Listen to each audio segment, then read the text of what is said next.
Kenalkan ini Pak Handi, komikus novelis Indonesia. Kang, sekarang nunggu apa ya Kang ya? Rencangan teman datang ya? Ya teman-teman datang, tapi mungkin karena hujan, jadi mohon maaf. Ya kita serba apa ya, darurat. Darurat kita pindah. Darurat pindah dari luar masuk ke dalam karena di luar walaupun ada kanopi berisik, hujan besar. Nah, Kang, kurang lebih biar kita sambil nunggu teman-teman datang ya. Iya. Hari ini tuh kita bakal ngomongin soal apa aja nih Kang? Ya, pertama kita bicara mengenai launching komiknya. Nah, ini ya. Nah, ini adalah hasil kolaborasi 5 penulis sama 5 ilustrator. 5 ilustrator itu ya, ilustrator itu ada penciler dan ada coloring. Jadi 5 pasang sajalah. Gitu. Nah itu tuh berarti dengan semua dari background yang beda-bedanya? Beda-beda, jelas. Genrenya beda-beda. Genrenya beda-beda ya? Beda-beda. Jadi karya dari komiknya sendiri juga genrenya beda-beda. Nah sedikit spoiler ya, saya sih sebenarnya udah baca tuh komiknya.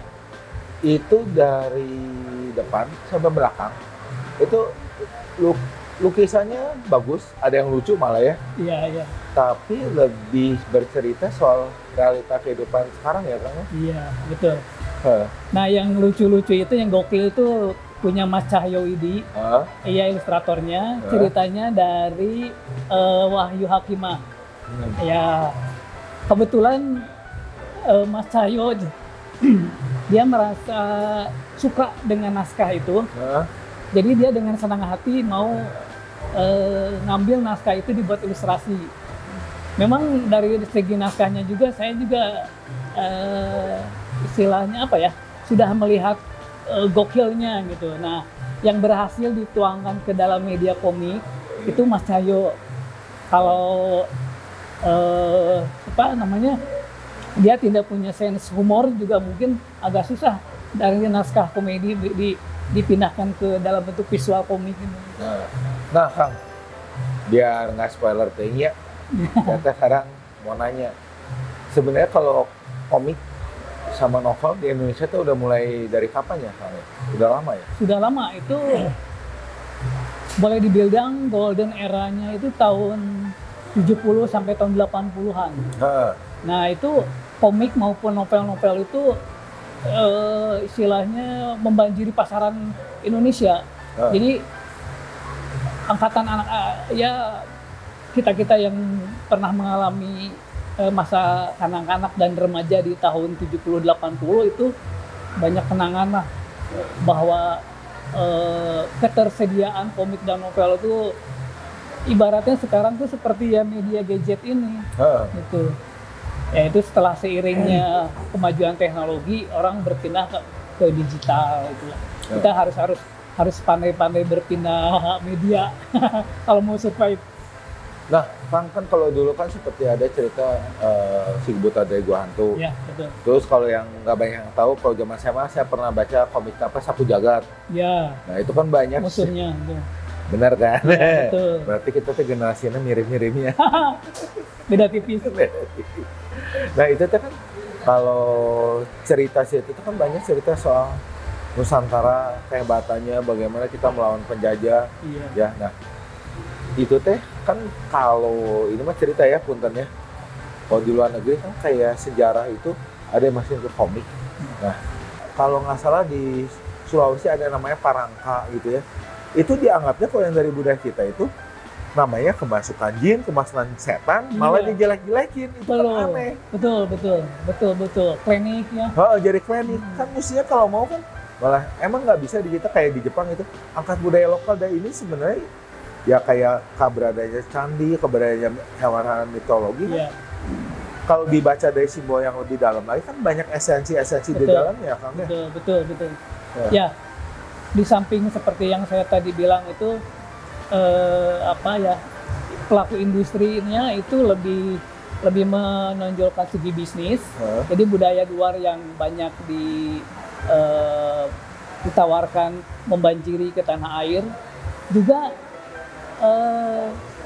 kreator-kreator lokalnya sendiri itu kurang mampu berimajinatif, imajinasinya kurang.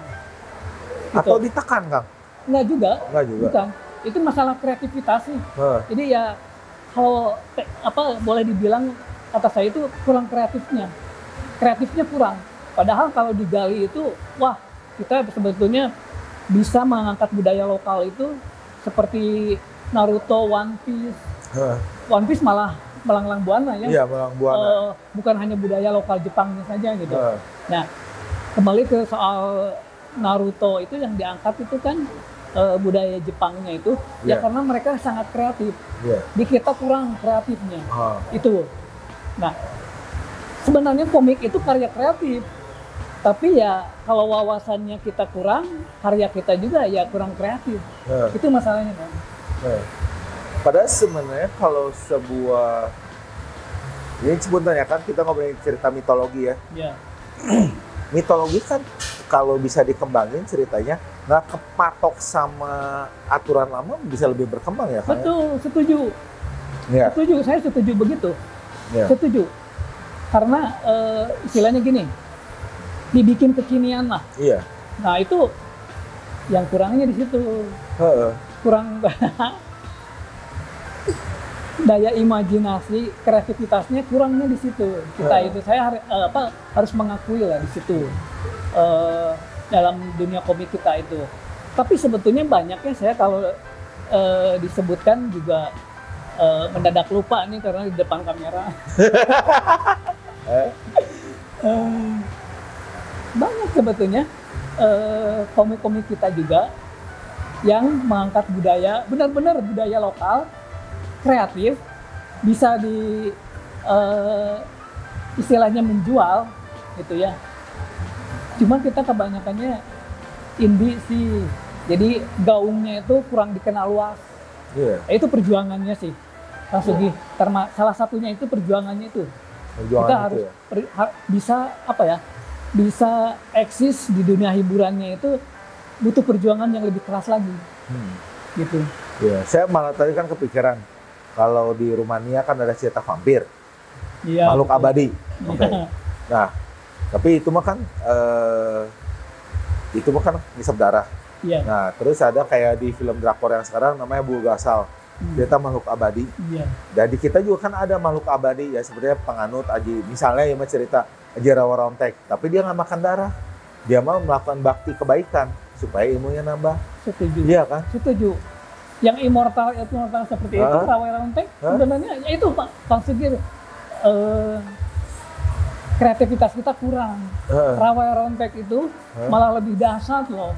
Kalau immortal yang abadi begitu kan ada keterbatasan ya Kang? Maksudnya terbatas gimana? Ya kan kalau vampir masih matahari. Oh iya, betul.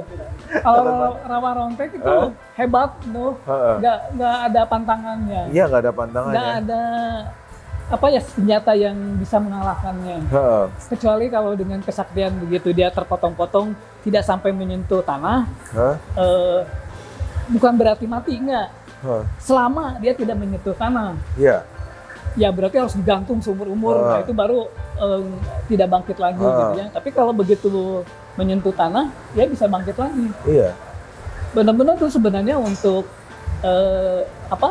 Kang Sugi itu pertanyaannya itu sangat merupakan tantangan para kreator komik. Kalau kita bicara immortal itu di kita budayanya ada. Betul Kang Sugi. Itu ide bagus. Boleh saya contek? Boleh. Malah lebih banyak lagi Kang. Kita ngomongkan kayak ilmuwan di kita, disebutnya ilmu Waringin Sungsang. Wah, hebat Kang Sugi. Gimana ini Waringin Sungsang? Waringin Sungsang kan bercerita ya, kalau cerita kan sebuah pohon yang tumbuh ke atas, waringin. Tapi sebenarnya keberadaan pohon waringin yang ke atas itu tidak semata-mata terjadi di atas, kalau bawahnya itu tidak mengakar kuat. Jadi yang tidak terlihat itu lebih kuat daripada yang di atas. Nah, kan kalau cerita zaman dulu tuh adalah cerita yang kalau di Jawa disebutnya Ajian Waringin Sungsang dikuasai oleh Sunan Kalijogo.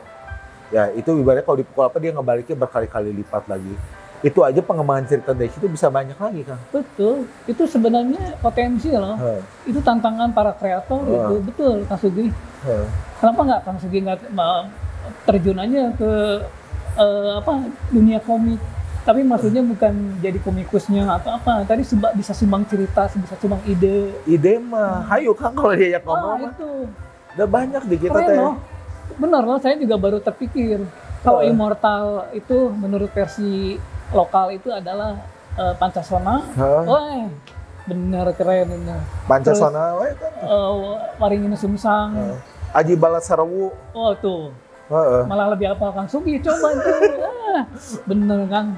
Aji Lembu Saketi. Iya. Kan loba di kita teh. Iya, benar. Nah pengembangnya kan bisa jadi banyak. Iya. Jangan dari Sumatera juga ada. Kadang kita pola pikirnya masih terikat dengan tradisi, belum bisa lepas imajinasinya itu. Jadi kalau Pancasona itu tidak berevolusi seperti vampir. Vampir itu berevolusi sampai sekarang. Nah, kita itu ya mudah-mudahan lah beranjak dari obrolan ini tuh ada yang terinspirasi. Masalah itu mah ide diadopsi orang lain, silahkan ya Kang Sugi, itu mah kita lebih seneng ya. Kalau misalnya contohnya seperti Pancasona, oh ternyata ya Pancasona itu makhluk immortal, bisa dikembangkan seperti apa gitu. Nah asal jangan meniru-niru lagi nantinya keimmortalannya itu seperti Highlander, seperti Mortal Kombat. Background noise-nya kencang sekali. Oh ya. Sekarang gimana Oh. Dari orang juga. Apa sih katanya? Mas, kelihatan nggak tangan saya? Minta rokok. Kedengar nggak sih? Kan nggak boleh kelihatan rokok ya? Boleh? Nggak apa-apa. Boleh, Bapak itu boleh. Ada, punya. Ada komen nggak, Kang? Ada pertanyaan apa nggak? Ini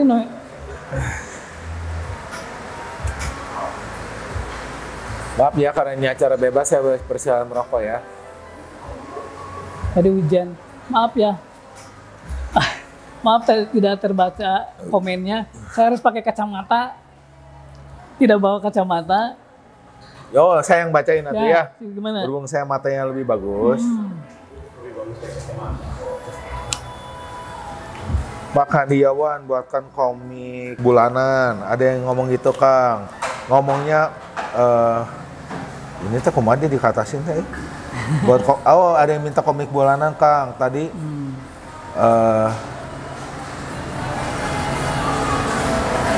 ada yang minta dibuat komik bulanan, Kang. Nah, ini komik bulanan yang ada nah, Kang, maksudnya kok kita di komik bulanan itu memungkinkan nggak? Kan kalau dulu mah ada yang, kalau di kita mah ada apa? Komik pikir di Jawa Barat mah Mang Ohle ya. Betul, Mang Ohle gitu ya. PR, di koran PR ada Mang Ohle. PR. Ya. Itu juga kayaknya udah nggak ada ya sekarang ya? Masih ada. Terus kalau Jakarta Panji Koming. Ya. Nah ini ada yang pemerintah, Kang Handi bisa nggak bikin lagi komik bulanan tapi tokonya siapa gitu? Iya, buat yang nanya untuk komik bulanan, untuk saat ini sih agak dilema menerbitkan komik itu untuk yang kita langsung oplah besar gitu. Tapi mungkin terbatas untuk digital atau kalangan tertentu, bolehlah, itu bisa ide yang bagus. Kita menerbitkan bulanan gitu ya. Bisa secara digital toh gitu, dibaca bareng-bareng gitu. Tapi untuk saat ini saya memang fokusnya ke medianya dicetak. Nah, jadi pertimbangan untuk cetak itu ada di budget ya. Kalau kan saya ini indie, budgetnya tidak terlalu besar. Tapi coba saya nanti coba bikin yang terbit bulanan itu secara itu sangat menarik. Dan terutama ini yang beli Bakasai yang punya ceritanya ini nggak pasaran seperti yang Leak udah pernah saya tahu. Dia lebih dalam menggali leaknya itu gitu. Ya mudah-mudahan lah terlaksana secepatnya. Kemarin sudah ada yang mau jadi ilustratornya tapi dia kesibukan kerjaan utama jadi tertunda lagi. Nanti saya itu lagi gali lagi. Takang eta leakna punten karena nanya. Leak kan kalau yang setahu saya kan ada 2 macam kan. Ada yang penggiwa atau penengen. Nah, ini si Akang punya gimana nih ceritanya? Menariknya gini. Leaknya dia ada adopsi juga dengan vampir yang Eropa itu. Jadi gambaran leaknya itu tidak sekedar tradisi Bali, tapi leaknya itu tampil modern. Nah, ada satu leak yang paling jago lah istilahnya, dia malah memburu leak jahat, gitu. Iya. Itu idenya bagus, menarik itu, harus perlu diangkat gitu. Iya. Karena seperti tadi saya bilang kita udah bosen nih sama vampir-vampir gitu. Nah ini ada vampir versi lokalnya. Iya. Leak gitu. Itu beli bakas saya itu keren tuh. Nanti beli kan saya udah insya Allah udah pernah janji bisa kita lanjutkan ya. Siap. Saya malah kepikirannya leaknya lebih aneh deh ya Kang. Kan kita kan tinggal di Sunda Besar yang di sebelah Sundaland. Berarti kan yang namanya kalau di Bali sebutnya pangleakan. Berarti emang nggak ada gitu di kita benang merah yang namanya di Jawa Barat apa, di Sumatera apa, di Kalimantan ada. Di kita tuh banyak cerita makhluk mitologi Kang. Saya baru tahu ya. Kita ada penulis yang sebelum bergabung di antologi itu Ru itu punya novel judulnya Panglima Burung.